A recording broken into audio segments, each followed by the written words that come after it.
Dan gaan we naar Sammy. Denemarken viert al 2 dagen feest, maar toch zie je ook op veel plekken hommages opduiken. Hommages aan Chris Anker Sørensen. Chris Anker Sørensen, die vorig jaar op 18 september, een paar dagen voor het WK tijdrijden in Brugge, verongelukte na een aanrijding met een bestelwagen in de haven van Zeebrugge. Sørensen was er als co-commentator voor het WK. Hij was nog maar een paar jaar gestopt als renner en Sammy Neyrinck die trok vandaag naar de finish en praatte er met 2 van de beste vrienden en collega's van de betreurde Chris Anker Sørensen. Who was Chris Anker Sørensen? First of all, he was one of my best friends. But Chris was he was so honest, and Chris was being himself all the way through. He was an unofficial world champion in just being himself. He didn't try to be anyone else. He didn't try to adapt to anything. It didn't change him to get so famous in Denmark. Not at all. He was always the same. Chris was very funny. He was extremely funny. He had a timing like a comedian. So it was never boring being with Chris. What happened? You were with him the moment the accident happened in Belgium, in Zeebrugge? Yeah, in Brugge, yeah. And as usual, Chris said, I'm going to take a look at the course for tomorrow, the team time trial. And I said, yeah, we'll see afterwards.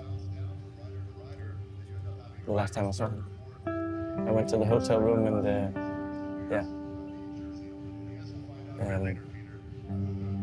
got the worst call I ever had in my life.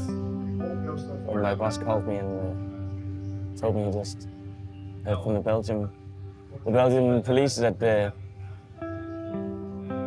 Chris was dead, and I was like, no. I just saw him. It's strange to say, but as I'm from Belgium, I feel some kind of guilt. And I would need to apologize or something like that. Don't apologize. In the months after the tragedy, I was mad at cycling, and I thought, okay, I don't give a shit about cycling anymore.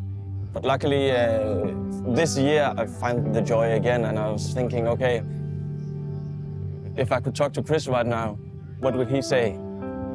He would say, continue.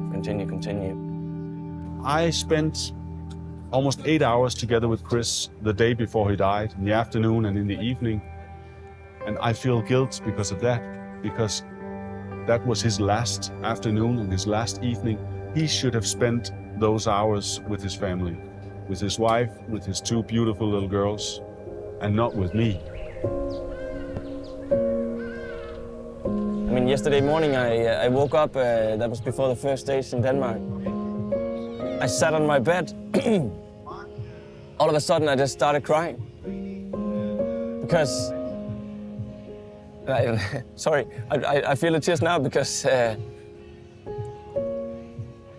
Chris was supposed to be here with me. He was supposed to be here with TV2. He was supposed to be here for all the Danish people. I mean, are you aware how much the Danish people loved Chris? Now I am.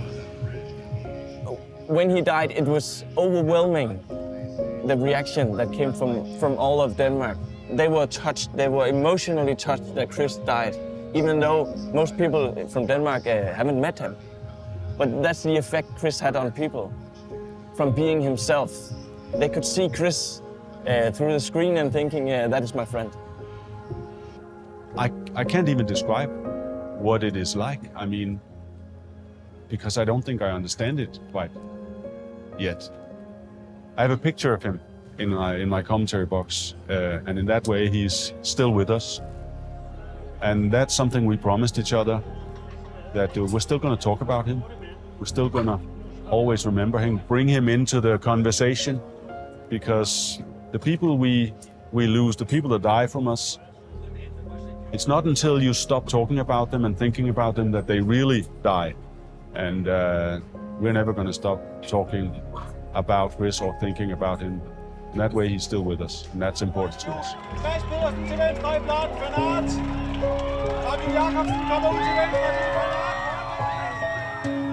What's the biggest lesson you learned from Chris Anker Sørensen? He made a podcast before he died. That was published after he died. And in that podcast, he got the question at the end, how do you want people to remember you? I mean, that question was about his career, not his life. But the answer, you know, that was not when I won in Giro d'Italia, when I won the Nationals. The answer was, I hope people will remember me as a decent and a good guy. You could say he had 3 careers. One as a bike rider, one as a television personality, a commentator, and one as a family man, a father. And he was one of the best there is in all 3 careers. He was not always perfect, Chris. I mean, sometimes his hair was not on point when he was on TV, but he was like, yeah, but that doesn't matter. He embraced himself, and he embraced all his little errors, and he was just being himself. I totally love that about him. We will never forget it. Never forget. Thanks. Thank you. Thank you.